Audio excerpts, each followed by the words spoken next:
go. All right. So I'm presenting today on airway management equipment. Mainly my material came from my lecture that I got my first semester of anesthesia school about airway management equipment as well as airway anatomy.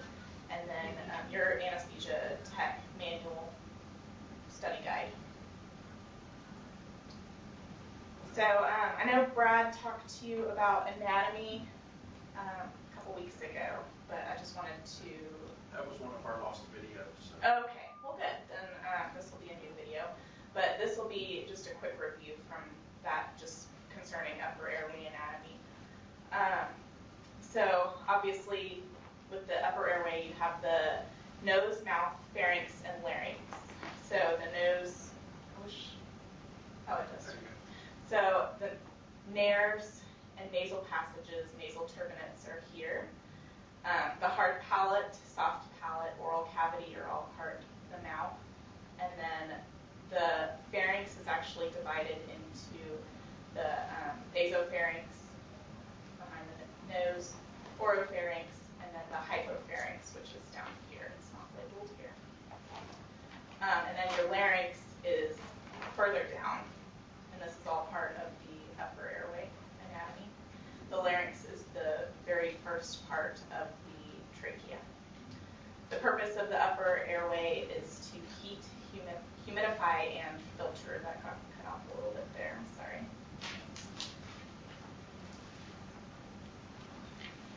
So just a little more specifically, the nose warms and humidifies air. It's highly vascular. I'm sure you've all seen with our nasal intubations and whenever we're placing nasal airways, you can have very bad nosebleeds with those. Especially the turbinates are on the outside of the nose, so we can have issues if we place the airway in the wrong direction. We can use phenylephrine is something that will cause vasoconstriction within the nose, and that can help minimize bleeding. So that's neosynephrine or phenylephrine. And you've probably seen us use that before. Afrin is another vasoconstrictor that can help minimize bleeding in the nose. The mouth provides another passage to the lungs. It's just used whenever the nose is obstructed, or you have increased work of breathing, like whenever you're exercising or just need to move a little bit more air than you can breathe in your mouth. Obviously, laryngoscopy can cause injury to the lips, tongue, and teeth.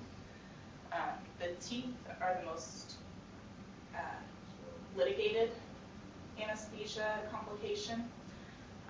That's because permanent damage. The most common is lip injury. However, that's normally not an issue because with litigation, because it goes away very quickly. Anesthetized patients in the supine position can obstruct their airway due to the tongue falling back. You've all seen that, I'm sure. Jaw thrust and oral airways can bring the tongue forward. Also, a nasopharyngeal airway can help bring the tongue forward to help them breathe. So the larynx is composed of multiple cartilaginous structures. The epiglottis folds over the vocal cords to protect the trachea from aspirating food or other material that enters the pharynx from the mouth or the stomach. We'll talk a little bit more about the cricoid cartilage because that is whenever you do the pressure for the Selleck's maneuver, it's on the cricoid cartilage.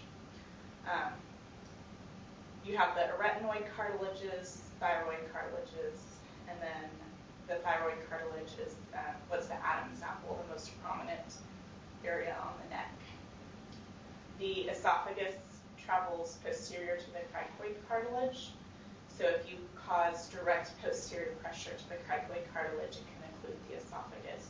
The latest research is actually saying, for testing purposes, I think you should know directly behind, but the latest research is actually saying that a slightly rightward displacement of the cricoid cartilage is actually better for occluding the esophagus because the esophagus actually runs slightly rightward to the trachea. Obviously, that's important during RSIs to decrease decrease the risk of aspiration. And then the vocal cords. So you can see here, the epiglottis is this structure here. That's what folds over the vocal cords to protect from aspiration. You have multiple bones and cartilages. The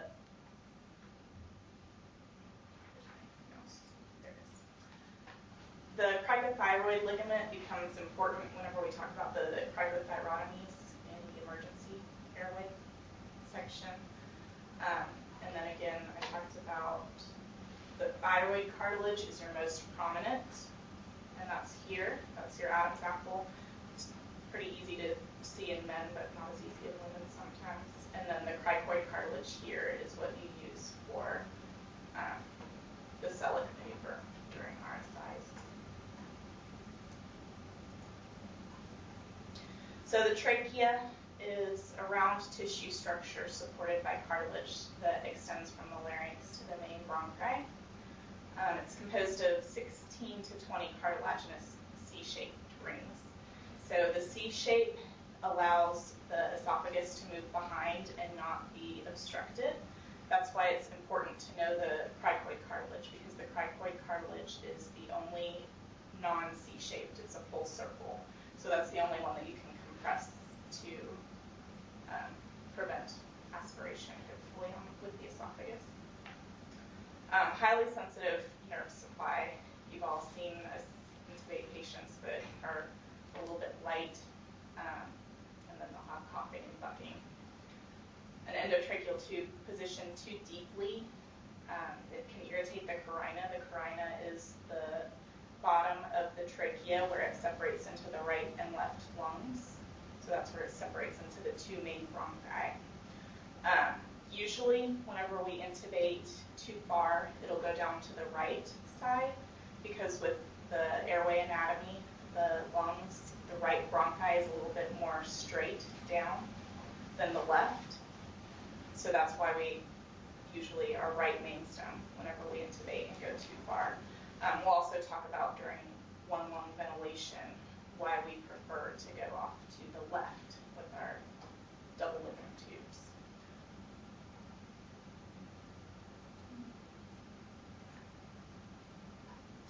Okay, so I've got some practice questions here, and y'all can answer if you want, or if not, just keep moving on. Which of the following are functions of the upper airway? Is it to prevent the alveoli from collapsing, deliver oxygen to the blood, remove carbon dioxide from the blood, filter inspired gases, or none of the above?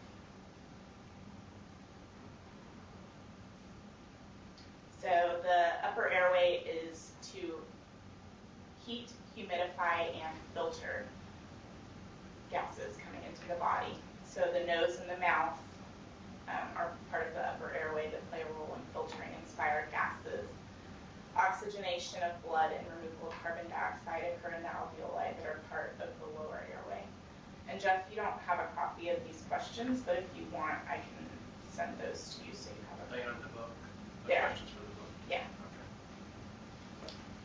So like this book right here, my book? Yep. Oh, okay. You can find them at the end of some of the chapters. Like I said, I kind of went through and tried to find specific for upper airway for those. Okay. So which of the following structure is not a part of the upper airway? Nose, mouth, trachea, pharynx, and larynx. So the nose, mouth, pharynx, and larynx are all part of the upper airway. The trachea is considered part of the lower airway. That's also the bronchi, bronchioles, and alveoli are all part of the lower airway. So airway protection, indications for tracheal intubation. With general anesthetics, we can have both LMAs or an ET tube. I'm sure that, I think, was it the lecture last week on methods of anesthesia? They probably talked about this. But the benefits of having an LMA is decreased airway trauma, tissue trauma. It's better tolerated, and the patients can breathe easier spontaneously. With an ET tube, there's there's a much smaller diameter, so it's harder to breathe through the small ET tube. The LMA has a bigger area that you can breathe through, so it's much easier. However, the ET tube protects the airway. It's considered the most airway protective. So you definitely want to use an ET tube in patients that are at risk for aspiration, those who are sedated, anesthetized, or intoxicated, or have a full stomach from a recent meal or poor digestion. A lot of times, LMAs will just not seat properly and will have to go to an ET tube as well. Another reason you might have an ET tube rather than an LMA is that if there's external compression, such as tumor masses, abscesses, or hematoma. Also, the need for positive pressure ventilation can be an indication for an endotracheal tube rather than an LMA.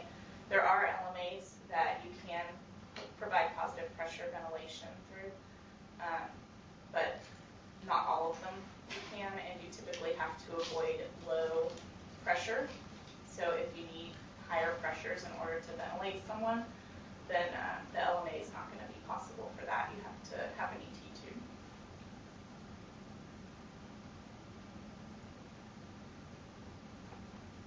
So I talked about this a little bit before, complications with intubations. The most severe, obviously, is inability or failure to intubate a patient who requires it. That can be life-threatening and obviously very bad. Thankfully, currently there's a lot of monitors to let us know whenever we have not gotten into the right place. And I think you have a lecture on monitors coming up in the near future. So the most common I talked about was lip laceration. Again, that tends to not lead to a lot of litigation because they recover pretty quickly from that. There's no long-term sequela from lip lacerations. Dental trauma is the most common source of litigation against anesthesia providers, and that's because you've all seen, especially new students, whenever they're learning to intubate with the blade, they'll tend to rock back, and it'll be on top of those upper incisors, those first two front teeth there.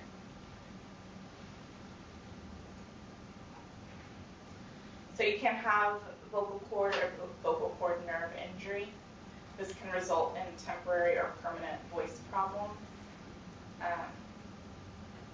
Depending on the nerve is a different type of injury. I didn't see anything asking specifically about the nerves in your review book, so I didn't go into any detail about that. But if they do say something about individual nerves, know that there are differing levels of nerve injury that can cause differing problems. So hemodynamics, obviously, again, talking about light intubations, whenever a patient is light, you're going to have increased heart rate and blood pressure. A lot of times that's fine, especially young, healthy people, but working in the heart tower, that's not fine. Increased heart rate increases the work of the heart more than anything else. So we really want to avoid having an increased heart rate or tachycardia. It's one of the complications. And then laryngospasm, I talk a little bit more about it later in the emergencies, but it's caused by an airway that's irritated from instrumentation, blood, or secretions, and it's prone to spastic closure. It can cause negative pressure pulmonary edema or hypoxia.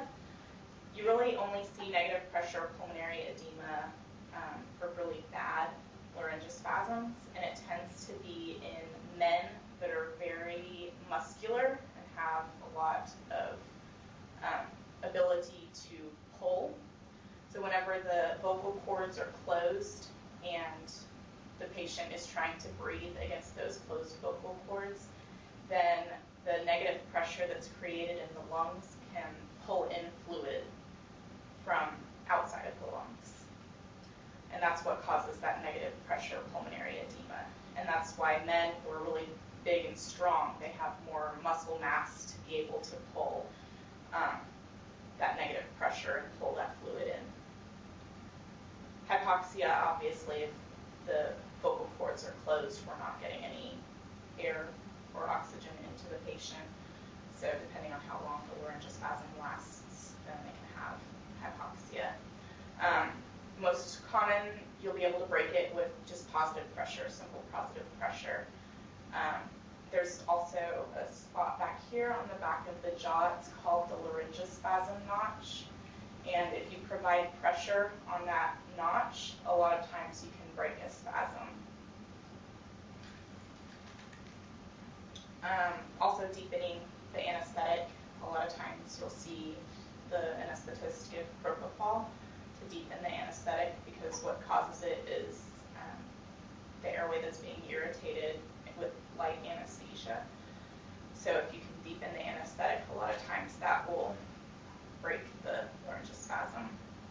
And then as a last resort, we'll give a short-acting paralytic, such as succinylcholine or an ectine. We try to avoid giving that as much as possible. A lot of times if we use succinylcholine a second time after an initial dose of succinylcholine, then we can see bradycardia or a slow heart rate with that. Also, it is a trigger agent for malignant hyperthermia, so a lot of times in kids where you see a lot of laryngospasms, if we can avoid giving any paralytic to children, we try to.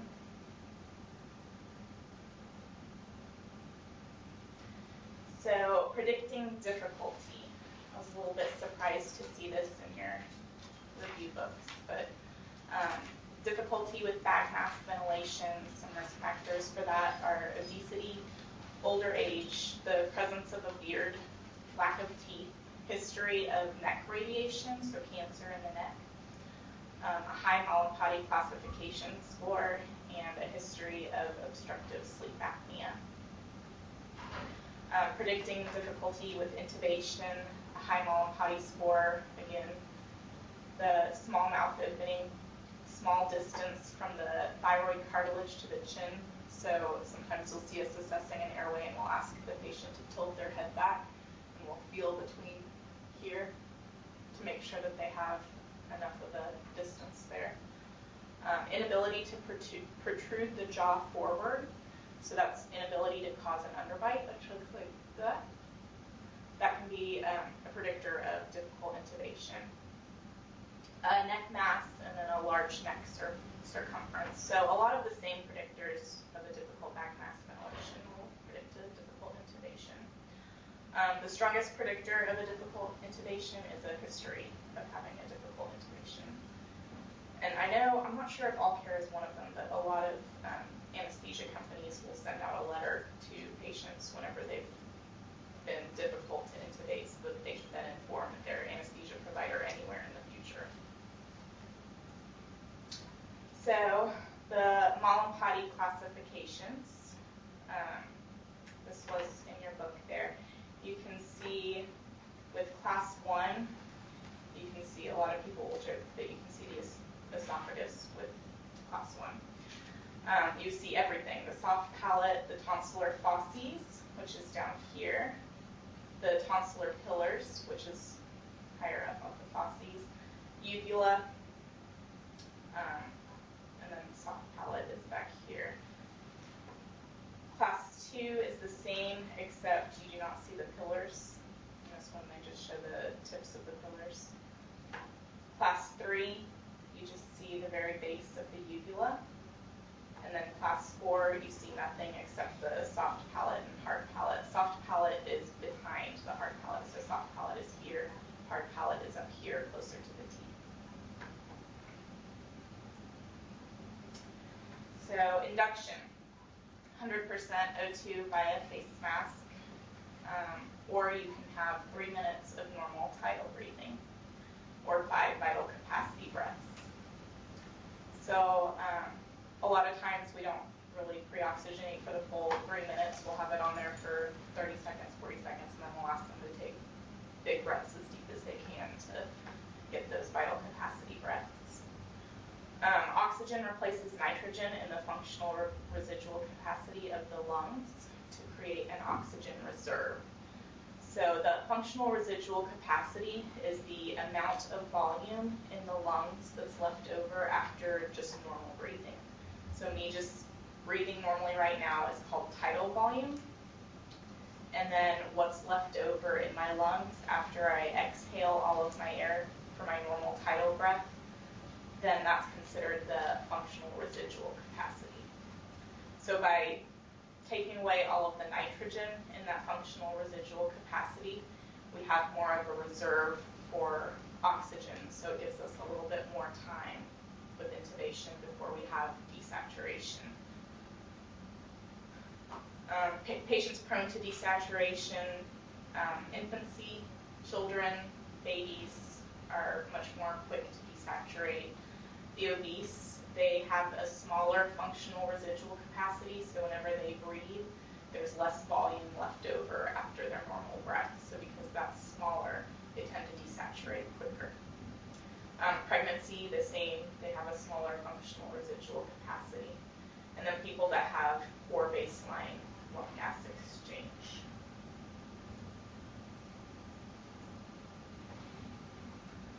So rapid sequence, indications, definitely the obese could be a reason to have a rapid sequence, somebody that's eaten recently.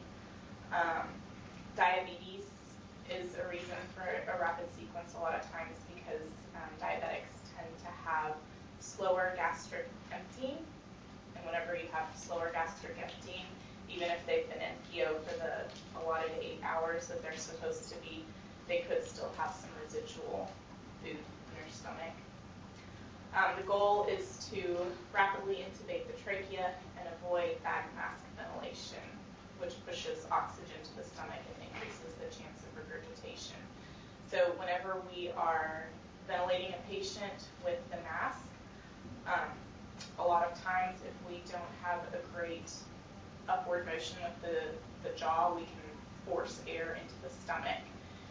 Patients are much more likely to aspirate when they have a higher volume in their stomach. So by forcing air into the stomach, then we're increasing the pressure in the stomach and can then cause things to come up and possibly aspirate. And then this, again, the cricoid pressure that I talked about earlier, it's over the cricoid cartilage. It's also called the Selleck maneuver. I think I said that earlier, but if you see Selleck maneuver, it's the same thing as cricoid pressure. And that's directly posterior to the esophagus and prevent passive aspiration of stomach contents up into the airway.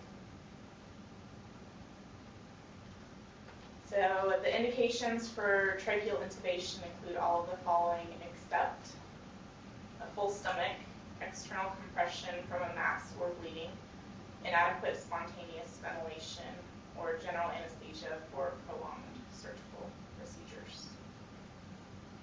And it is a full stomach. So a patient with a full stomach can still protect their airway until they have impaired reflexes as brought about by sedation or general anesthetic, intoxication, neurologic condition. Obviously, we talked about external compression by tumors or because of bleeding, like over in the vascular area with carotids. If you have a hematoma form from the carotid, that's an emergency situation that's compressing the airway. So what happens with that, they will go back to the OR and they will aspirate the hematoma and then immediately will intubate after that, but we can't intubate before that hematoma is evacuated because it's just compressing the airway so severely. Inadequate spontaneous ventilation, obviously we need to provide positive pressure to help improve gas exchange. And then when an airway can be managed with mask ventilation or a supraglottic airway, a prolonged surgical procedure should be managed by an endotracheal tube. If it's going to take a really long time, then we want to have a protected airway. So the most common legal claim against anesthesiologists relates to which of the following: anoxic brain injury from failed airway management, lip lacerations, dental injury, vocal cord dysfunction, or none of the above. So we talked about anoxic brain injury is probably the most severe issue with intubation. Lip lacerations is the most common, but the most common legal claim is dental injury because those don't go away quickly and they're fairly common.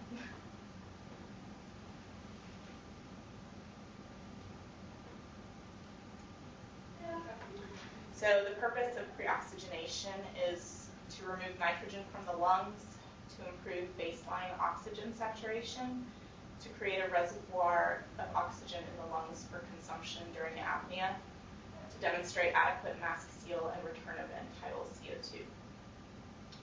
Or E, all of the above. So pre-oxygenation is to create the reservoir of oxygen in the lungs for consumption during apnea. It does remove nitrogen from the lungs, and a lot of times it does improve baseline saturation if the patient has a lower baseline saturation. And we will demonstrate adequate mask seal sometimes with the patient spontaneously breathing if we have the mask resting on their face. But the main reason is to create the reservoir of oxygen to use while the patient is apneic while we're attempting intubation, or to secure the airway with an LMA.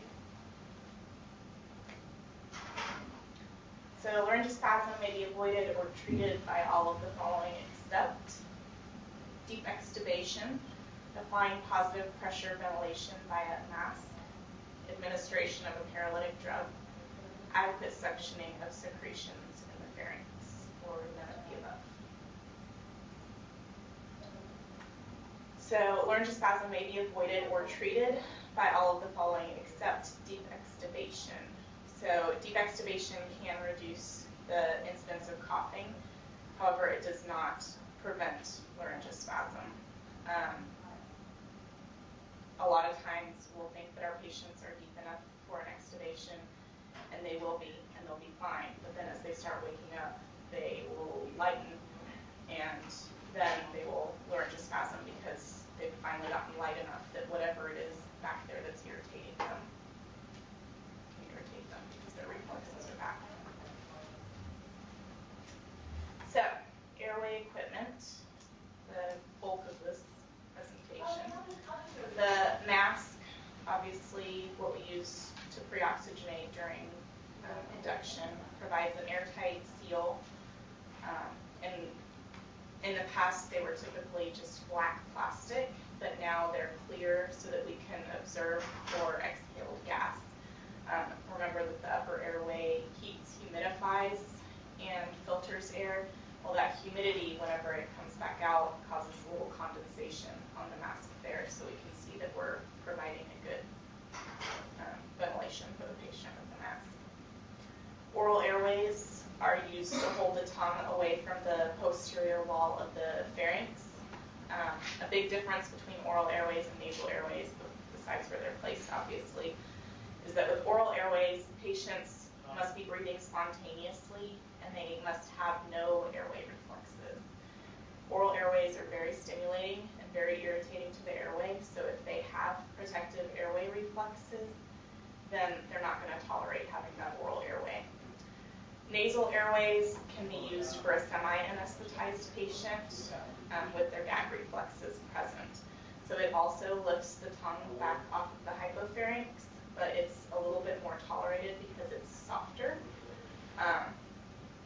So a lot of times patients that won't tolerate an oral airway because they're not deep enough, then we can place a nasal airway and they'll tolerate it just fine. They usually don't like the initial placement, but once it's in place, it doesn't bother them. Again, you can use the decongestant like we talked about, neosynephrine or phenylephrine or Afrin. And then you do want to use loop with nasal airways.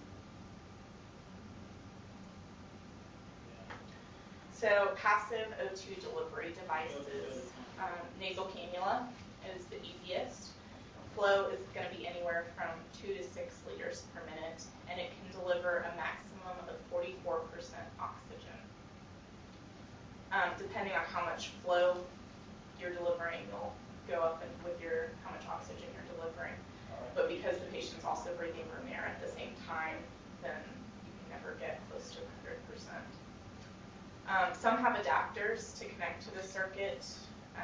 Specifically, the Salter cannulas will have an adapter that can go down at the bottom of the anesthesia machine, and that allows us to bleed in air if for some reason we need to have a lower FiO2, or more useful for us is to bleed in some nitrous if we're needing to give them just a little bit of nitrous during the case.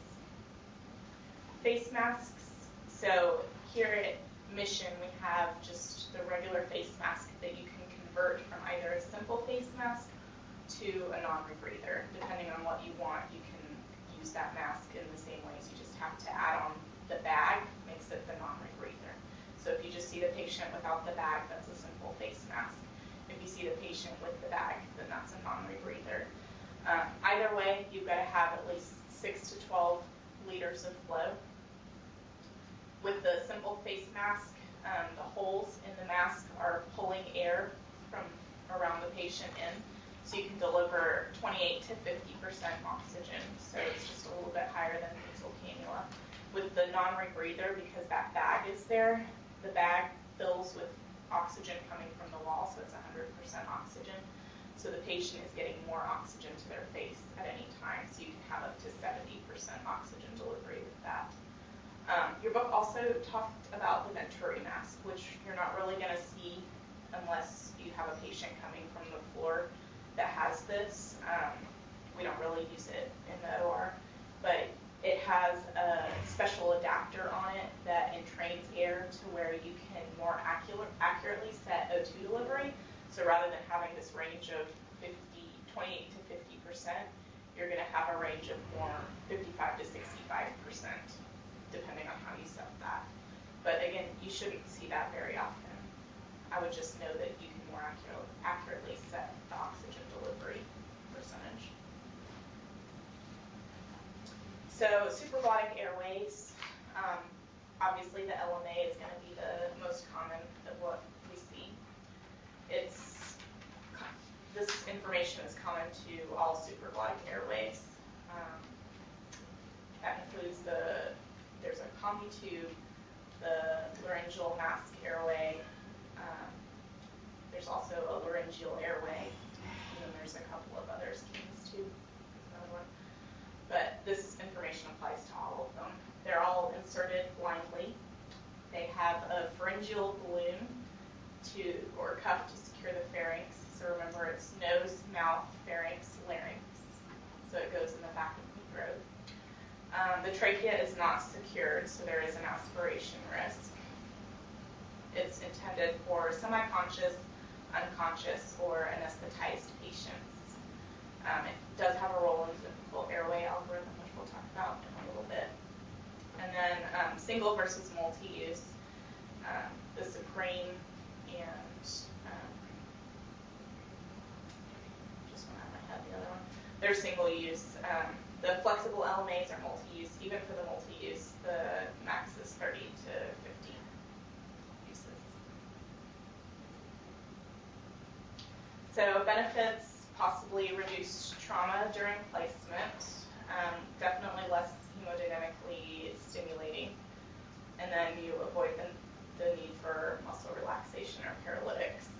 Another that I talked about earlier was that the patient can breathe spontaneously a lot easier through the LMA or supraglottic airway than an ET tube. So this is specifically for the laryngeal mask. LMA is actually a brand name, so the just general category for this type of airway is a laryngeal mask. It's made of plastic, silicone, or rubber, and it's connected to an inflatable silicone mask that forms a seal around the laryngeal inlet. So it's essentially the mask that we place on their face is causing the same thing. We're causing a seal, but we're causing it back in the throat there. Does that make sense? So there are several modifications for LMAs. Not all laryngeal masks have these, but like the Supreme has the port for gastric suction. so you can pass through that gastric suction port and be able to suction off the stomach, which is really nice. Some, again, I talked about this earlier, have been modified that you can give positive pressure ventilation through them. The intubating LMA could be used if you're having difficulty securing an airway. There's some newer LMAs that use a gel base rather than using air to fill. The gel, with the warmth of the patient, expands and fills the airway. And then there are some that are MRI compatible. So this is the combi tube. Again, probably won't see this in the OR much. Typically, you're going to see patients coming in from outside with EMS. But basically, it's inserted blindly, and then there are 2 balloons with it and 2 airway ports with it. 95% of the time, it goes into the esophagus. Remember, it's inserted blindly, so you just place it back there. Whenever it's inserted into the esophagus, you're going to inflate both, and there's a distal, which is down here, and then you can't really see it with the balloon there, but and then a proximal, which you can see a little bit of a hole right there, and that's the proximal port. So with the tube going into the esophagus down here, you're going to want to attempt ventilation of the proximal port here, and that's going to cause air to go down into the trachea here. Okay, so if for some reason you had the 5% and the tube went down to the trachea first, you're still going to attempt the proximal port ventilating first because you don't know yet where it is. So if you are ventilating through the proximal port and you are not getting chest rise, you are not getting positive end-tidal CO2, then you're going to move and start attempting to ventilate through the distal port. So that means that this has gone down here, and you're going to ventilate through this port. Does that kind of make sense? The combi tube was pretty difficult for me to figure out whenever we were learning about it. They're not used that much anymore because they can cause a lot of trauma because of the being placed blindly. And they only come in 2 sizes, a 37 French and a 41 French, I believe.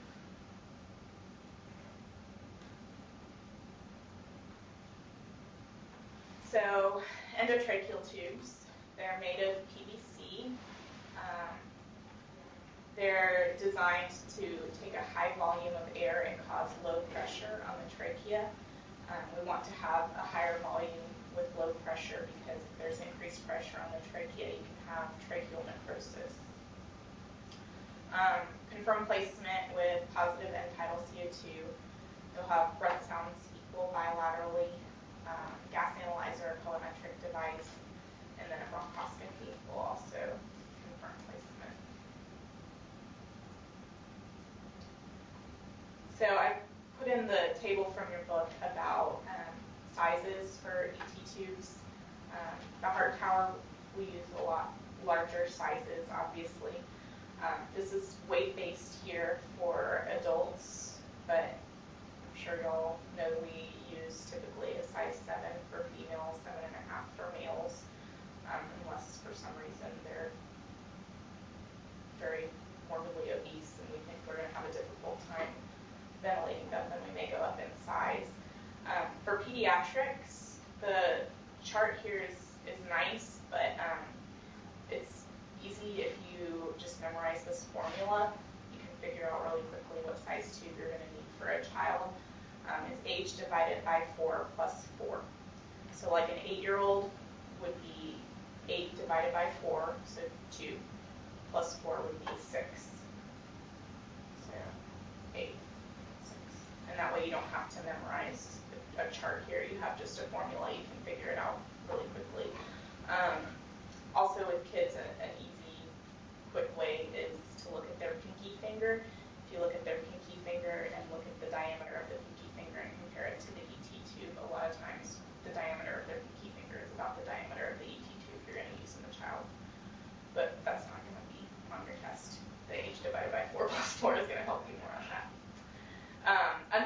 tubes are used in smaller children. Your book said less than 8 years old. Now we're tending to use cuff tubes more often with children less than 8, but I would definitely know that 8 years old for your test because that's what your book talked about. Cuffed tubes tend to provide just a better seal for us to ventilate the patients. So that's why we're tending to use that in smaller children. I feel like still anesthetists are wanting to have uncuffed less than 4 years old. Even with cuffed or uncuffed, either way, you want to have a leak at about 20 to 30 centimeters of water. So different types of ET tubes. The Parker ET tube has a downward curve on the end of it. So where the point is on the bottom kind of curves in to the center of the tube. That helps with decreasing trauma during insertion. The ray, you have nasal and oral rays. They're used mainly in just head and neck, so ENT, dental, things like that. And you can have the ET tube directed towards the feet or the crown of the head. Typically with nasal, we'll have it going up to the crown of the head, but with oral, it'll be going down towards the feet. Armored tubes, they have a wire that's incorporated into the PVC tubing that reinforces the tube wall. They can be used for flexible fiber optic intubation or with airways that have a tendency to collapse due to tracheal wall weakness and endobronchial tubes. I know a lot of anesthetists like to use them for prone cases as well, so you've probably seen us use them there. And then laser tubes. So the ET tubes, remember, are made out of PVC. PVC is a flammable material. So laser tubes can be used to help prevent airway fires during laser surgery of the airway. There's been a recent big push about the fire hazard during timeouts. They want us to have our oxygen down as low as we can, especially for any procedures above the xiphoid process, which the xiphoid is the lowest part of the scapula.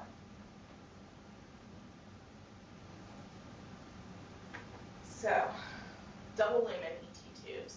They're used for cases that require lung isolation and one lung ventilation.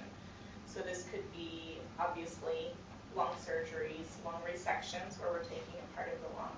Also, it could be used for esophageal surgeries. If we have to get to the esophagus, remember the esophagus is right behind the trachea. So sometimes we will use one lung ventilation to give the surgeon exposure for the esophagus.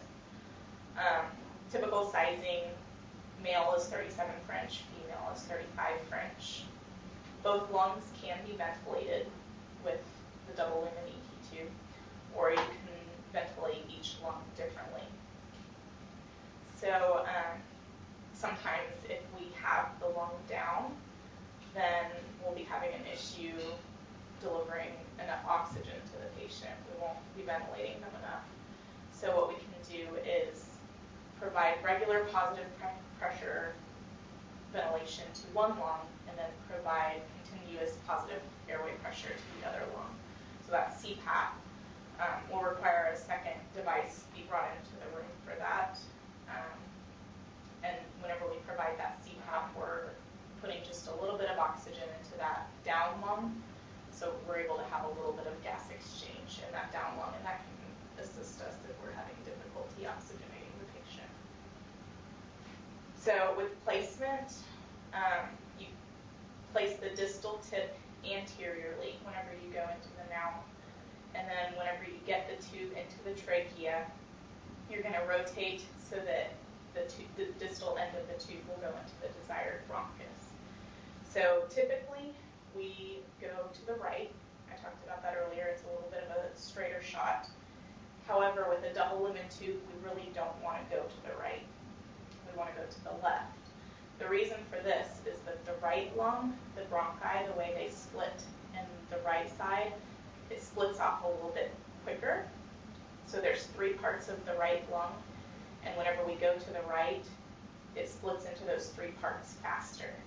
So if we go to the right, we can include one of those bronchioles going up to the upper right lung. If we go to the left, which is where we normally want to with a double lumen tube, those bronchioles are further down in the bronchi. So that's why we try and go there, because whenever we go to the left, we're less likely to include those bronchioles. Does that make sense?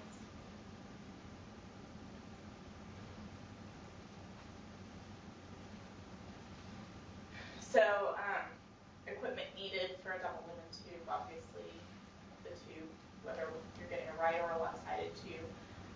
The adapters will be in the package with them. The fiber optic bronchoscope is used to confirm placement.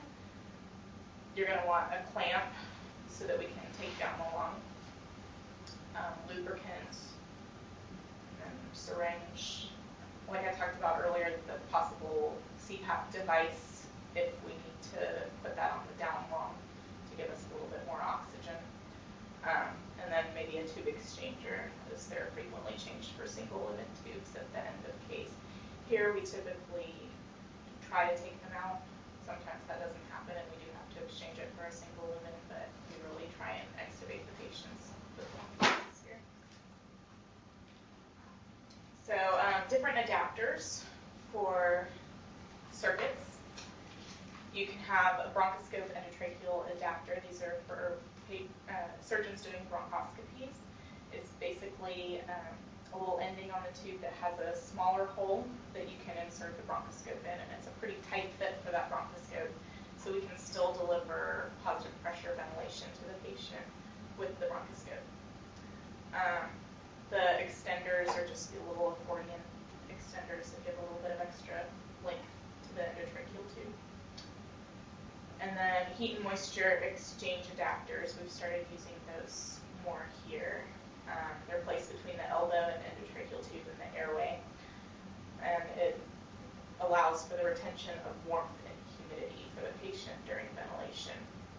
And then medication adapters, we typically don't ask for these very much. A lot of times we'll just squirt the albuterol in, but there are medication adapters that allow you to give the medicine a little bit more directly. It's placed in line with the airway circuit just below the elbow connector, and it's the drug we want to dispense during the inspiratory cycle of ventilation. So we want that because we want the patient to breathe in the drug as we're giving it, rather than giving it during expiratory whenever it's just going to go back to the circuit.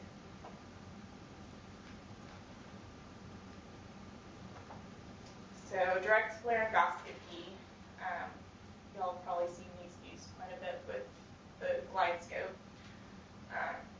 But you have the Macintosh blades, they're curved. They are inserted to where the base of the tongue meets the epiglottis.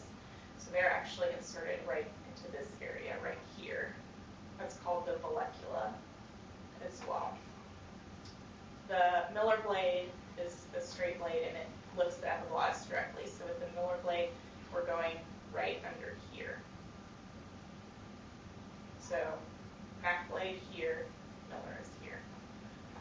To improve the view, we can do a sniffing position, sometimes external manipulation with cricoid pressure here, but it's not true cricoid pressure where we're trying to occlude the esophagus. It's just a little manipulation trying to get a better view. And these are the different grade views. Grade 1, you can see the cords beautifully. Grade 2, you'll see just the base of the cords. Grade 3, you'll just see the arytenoid cartilages here. And then grade 4, you really can't see anything at all. This view is actually just the back of the tongue.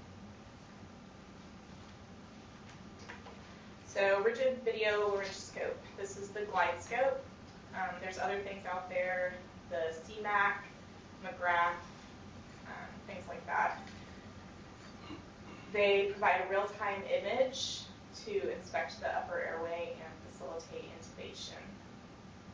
And it's good if they have a warm-up period, because if you put them cold into the mouth, then they'll just fog up quicker.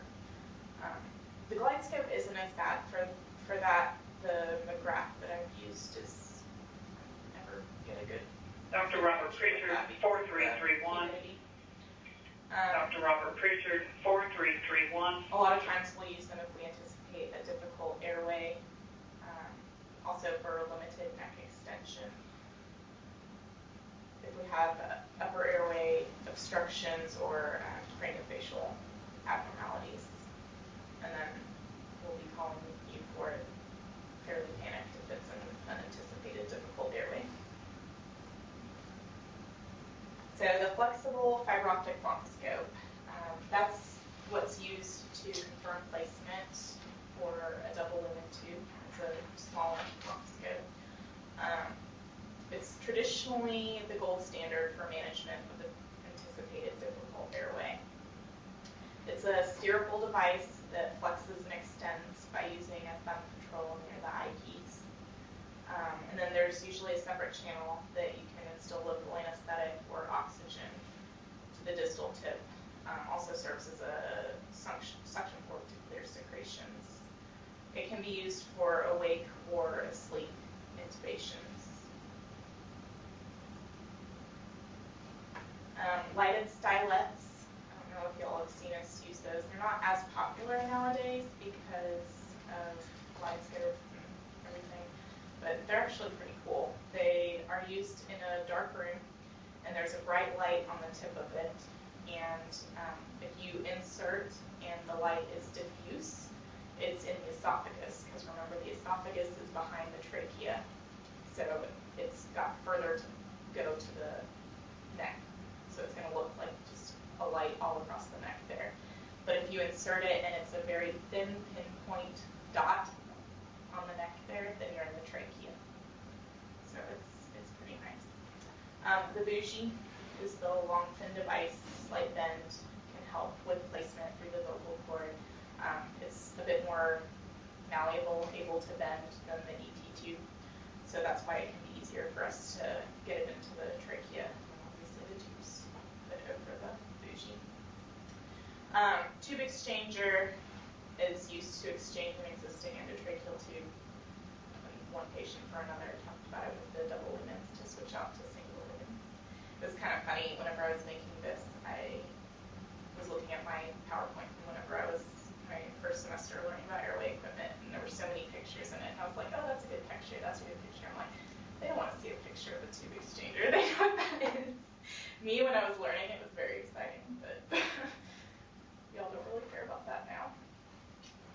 So a cricothyrotomy, this is emergency airway equipment.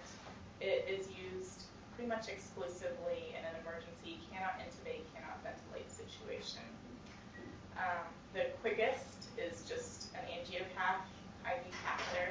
You want to use a 14 gauge or larger, and the insertion angle is towards the feet. We will use jet ventilation with that, and it's just a temporary airway. I showed you earlier on the anatomy picture of where it's inserted below the thyroid cartilage or Adam's apple, and then above the cricoid cartilage, which is where you provide pressure for Salix maneuver. Another way of using the cricothyrotomy is by using a retrograde wire. Whenever you do that, you need to have more time available. It can't be quite the cannot intubate, cannot ventilate situation where they're desatting down to 40s. It's similar insertion, but you have the insertion angle towards the head instead, because after you insert, you place a wire through there, and then you look in the back of the mouth for the wire. Whenever you see that wire, you can place an ET tube over the wire, which will then be guided down into the trachea because it's following along the path of the wire. So they'll have part of the wire still hanging out of their neck here, and you'll see the wire in the back of the mouth. And then direct cricothyrotomy, that's a whole kit, and it has a catheter over the needle, stylet, syringe, a guide wire, a dilator, scalpel, soft neck strap, and the cricothyrotomy tube. So that's the tube. There's a picture kind of zoomed out, but that's the tube. This is the dilator and stylet that goes in the tube here. And then your wire is in this. So it's similar insertion angled towards the feet, like with the just strict needle cricothyrotomy. The wire is inserted, and then with the wire you're going to use a scalpel just to cut the skin to make it a little bit larger so that you can get this this dilator and cricothyrotomy tube inserted. Then the stylet has a hole in the middle that can go over the wire, and it'll just go on the wire and be inserted. Jet ventilation, it provides oxygen using a high pressure delivery system. The lungs are ventilated using a regulating valve to control its low tidal volume, high frequency. So a small amount of volume going into the lungs, but going into the lungs extremely fast. Expiration is just passive. It's basically just puffing quickly. And then expiration is in the periods of time when you're not getting the puff of air. The adequacy is assessed by chest movement and the SpO2 monitor. Routine airway setup, plan difficult airway setup, and plan fiber optic bronchoscope. Those are the page numbers in your books. I didn't think y'all really needed a review of that, but if you do want one, then that's the page. So some practice questions. Which of the following is not a feature of all common laryngeal airways? So inserted with a blind insertion technique, allows passage of an endotracheal tube through the ventilation channel, has a pharyngeal cuff or balloon to seal the pharynx, intended for semi-conscious, unconscious, or anesthetized patients, or none of the above. So again, it's asking for all common laryngeal airways.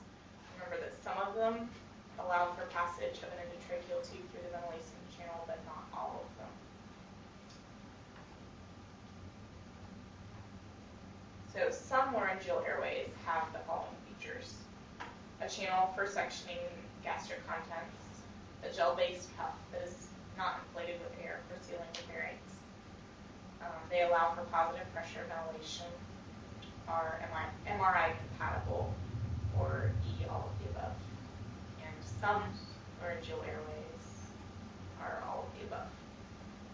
Remember, like the Supreme allows for suctioning of gastric contents. There are the gel-based cuffs. We don't use them here, but Ambu brand makes a gel-based cuff. Some of them will allow for positive pressure ventilation, but not all. And then again, some of them are MRI compatible.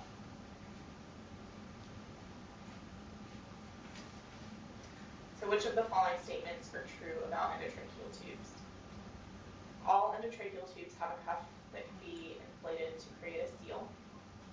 All endotracheal tubes have a suction port above the cuff to prevent secretions from contaminating the airway. Parker endotracheal tubes have 3 lumens. Ray tubes are often used in oral and head neck surgery, or all of the above are true. Dr. John Henretta, please call 3175. Dr. John Henretta, Ray tubes are often used in oral and head neck surgery. Remember, not all tubes have cuffs. A lot of times with pediatrics, we don't use cuff tubes. They don't all have a suction port above the cuff to prevent secretions. In fact, very few of them do. And the Parker tube, remember, has the special tip that curves in to help prevent trauma. I don't know of any tubes that have 3 lumens. So which of the following statements are false with regard to double lumen endotracheal tubes? They allow only one lung to be ventilated, can be used to ventilate both lungs, are positioned with a fiber optic bronchoscope, allow each lung to be ventilated differently. The distal tip is positioned in the trachea. The distal tip is positioned in the trachea. So remember, you can ventilate just one lung, or you can ventilate both lungs. You want to confirm their placement with the fiber optic bronchoscope, and they do allow each lung to be ventilated differently. If we needed to ventilate with CPAP on one, we could. But remember, the distal tip is the tip further down on the tube, and we usually want that to go to the left because the bronchioles are a little bit lower on the left than on the right. Administration of inhaled medications through the anesthesia breathing circuit is best accomplished with a special adapter. That's true. We don't typically use them, but you can deliver it better with the medication adapter. And which of the following statements are false regarding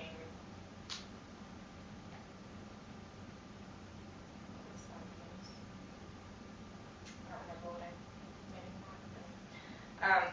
Often used for anticipated, laryngeal airways. May be difficult to use with trauma or large amounts of oropharyngeal bleeding. Have a flexible tip that can be manipulated or are used through the mouth similar to other rigid video laryngoscopes. Sorry, should have written that one out. Or none of the above. So they do not have a flexible tip that can be manipulated. The name is rigid video laryngoscopes, so they're not going to be flexible. So the most conservative approach to a difficult intubation: direct laryngoscopy, rigid video laryngoscopy, awake flexible fiber optic intubation, awake tracheostomy, or none of the above. So remember, the gold standard is typically awake flexible fiber optic intubation. However, the most conservative approach is actually going to be an awake tracheostomy. There's a failure rate of 1 to 3% with awake flexible fiber optic intubations. Awake tracheostomies have pretty much zero failure rate, and they can be provided very quickly, done very quickly before there is any possible desaturation.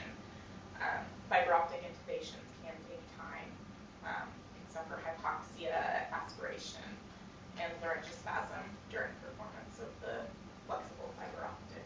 So the most conservative is actually an awake tracheostomy. So which of the following is not used as an emergency airway if initial attempts at intubation or ventilation fail? Laryngeal airway, esophageal combi tube, laryngeal tube, Venturi mask, or LMA. So all of those could be used for emergency airway because they're all in the difficult airway algorithm. However, remember the Venturi mask is basically a simple face mask that you can more accurately determine the oxygen concentration of. Those are what you use on the floor a lot more. Which of the following airway adjuncts would not be useful during a difficult intubation? A heat and moisture exchanger, a rigid video laryngoscope, flexible fiber optic scope, intubating bougie, or lighted stylet. The heat and moisture exchanger are not going to be useful during intubation. Which of the following is part of a cryothyrotomy kit? Scalpel, needle with syringe, wire, dilator, or all of the above? It's going to be all of the above. So, airway emergencies. The ASA, or Anesthesiologists Society of America, has these steps to determine airway emergencies beforehand. So you want to evaluate the patient for potential difficulty with ventilation or intubation. So again, check their Malampati score, thyromental distance, body habitus, if they can protrude their jaw forward, all of those things we talked about earlier. You want to pursue the delivery of oxygen at all times during the process of airway management. Your book emphasized that this is really important for y'all, like while we're attempting to secure the airway, you can be giving blow-by to the patient at that time to help. And then you want to develop a plan before you attempt anything. Are you going to attempt to secure this airway with the patient awake or asleep? Are you going to do a non-invasive or an invasive airway. So non-invasive would be nasal airway, nasal cannula. Invasive is EP tube, LMA, cricothyrotomy. And then if you're going to have paralysis or not, paralysis gives us a better view and makes it easier for us to secure an airway. However, if we do paralyze a patient, then they can have no spontaneous effort. So if they have no spontaneous effort, then we can't intubate them and we can't ventilate them, then we've just created more of an emergency. I know you haven't had the pharmacology lecture yet, but you know the different paralytics that we use, succinylcholine, and the non-depolarizers such as rocuronium and vecuronium. The reason we tend to use succinylcholine for airways that we anticipate being difficult is that succinylcholine will wear off much quicker. So it has about 8 minutes before it wears off. So if we do get into a situation where we paralyze the patient and we cannot ventilate, cannot intubate, and they're not spontaneously breathing, we only have 8 minutes of apnea versus 30 to an hour of apnea with rocuronium or vecuronium. So this is your airway emergency table from, or algorithm from your book. I have another one that is a little bit more in-depth, I think, than this one. But this is the one that you'll find in your chapter. So this one, I'm sorry I can't give you the source of it. If you all want a copy of it, I can definitely get it to Jeff, and I'm sure he can give it out. There's a copy of the ASA difficult airway algorithm on each of the bronchu cards in the CVOR. Yes. I think this one's different. This one's from an older one, a little bit more in-depth, I guess, but they all follow the basic difficult airway algorithm. But this one, I don't know, like I said, it's just a little bit more in-depth, talks about things a little bit more.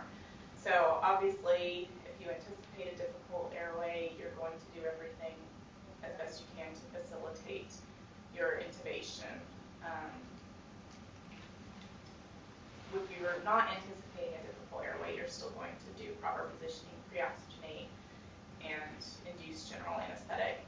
If you can mask, then that's perfect. That's why a lot of times you'll see us give just one breath before we give the paralytic. Then we'll be able to mask them, we know, so we're happy with that. So we'll use laryngoscopy after we give the muscle relaxant if we know that we can mask them fine. If we cannot secure the airway, gosh, that didn't show up good at all. Then we will call for help. Obviously, we'll look fixed obstruction at or below the cords. And then we'll definitely, if we haven't already had a stylet, we'll use a stylet. We may ask for a different blade. The Miller blade, the straight blade, tends to give us a little bit better view whenever the airway is anterior versus the Mac blade. And then we can try to awaken the patient if we've used sucks to attempt an awake intubation.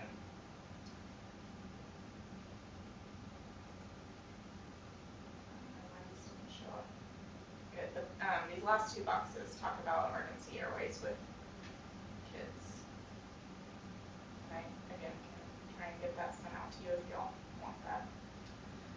Laryngospasm, talked about it a little bit earlier. It's a forceful involuntary spasm of the laryngeal musculature. It's sensory stimulation of the superior laryngeal nerve caused by pharyngeal secretions or passage of an ET tube. And again, you can treat with positive pressure ventilation. You want to give 100% O2 the entire time because any air that you get into the lungs during that time, you're hoping will ventilate and oxygenate the patient. There have been some studies that show that lidocaine can break the laryngospasm. And again, I talked about using propofol earlier to deepen the anesthetic. And then the number one, if nothing else is working, we're going to give sucks to break that spasm. And that dose is going to be 0.1 to 1 milligrams per kilogram. It's a much smaller dose than what we use for intubating. It's just a little bit to help break the spasm. So which of the following may be helpful in making mask ventilation easier? Nasal airway, oral airway, two-handed mask ventilation, or all of the above, or none of the above? All of the above. I know a lot of times y'all help us with the two-handed mask ventilation when we're having issues in the nasal airways and oral airways. Which of the following would be suggested by the ASA practice guidelines for management of the difficult airway to establish ventilation if mask ventilation and intubation attempts have failed? Retrograde wire intubation, flexible fiber optic intubation, laryngeal airway, blind nasal intubation, or nasal airway. So laryngeal airway, or LMA, is going to be your choice, your first choice, if you're trying to establish ventilation and you've not been able to mask ventilate or intubate the patient. It's very quick compared to the retrograde wire and fiber optic intubations, much less invasive than the retrograde cricothyrotomy as well. So which of the following best describes the cannot ventilate, cannot intubate situation?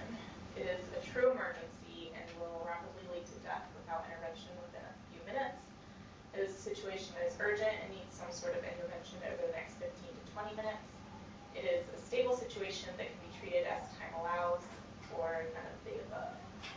And it is definitely a true emergency that will rapidly lead to death without intervention within a few minutes, and would definitely be an indication for a cricothyrotomy. Which of the following would be indicated for the patient who has not been able to be ventilated by mask or LMA or intubated and saturation is falling deeply? Retrograde wire intubation, blind nasal intubation, cricothyrotomy, fiber optic intubation, or repeat attempt med intubation. Cricothyrotomy.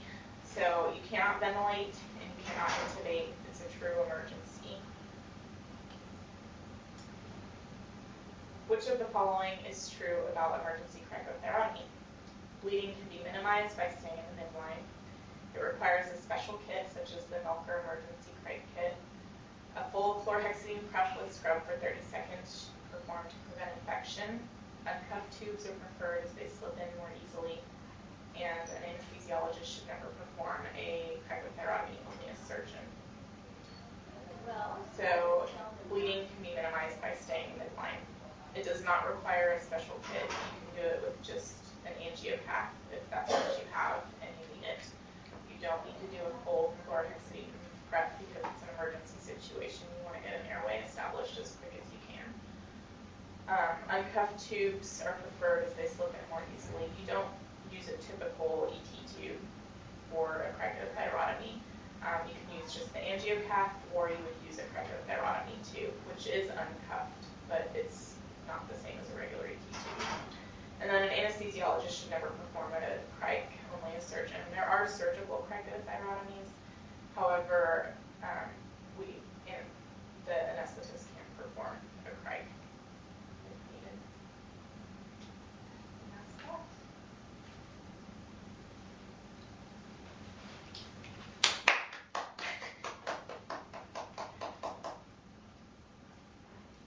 Y'all have any questions?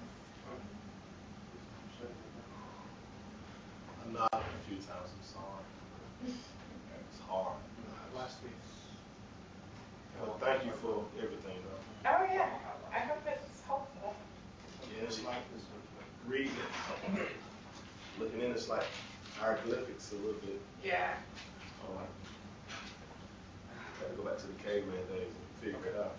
Touching the wall. Thank you, though. Oh yeah.